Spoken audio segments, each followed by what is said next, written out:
Камчиним, sen Матраев Ырайым дегенде камайым деп айттың. Егерде сен камайым десең, объективті қалыс түрде камайым десең, анда сен Атамбаев менен Кулматовты қоша камайым деп айтты.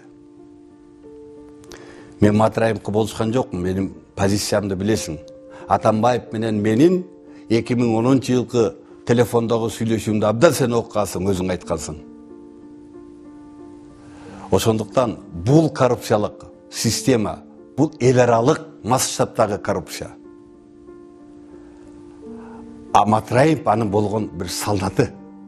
Президентсиз, бажынын төрагасыз, ошол жерде бир орун басар, ушундай чоң эл аралык масштабтагы коррупция кыла алабы?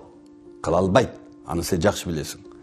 Ошондуктан эгерде калыс тергөө, калыс сот өткөрөбүз десеңер, ар тараптуу толук жүргүзүлгөнү жакшы.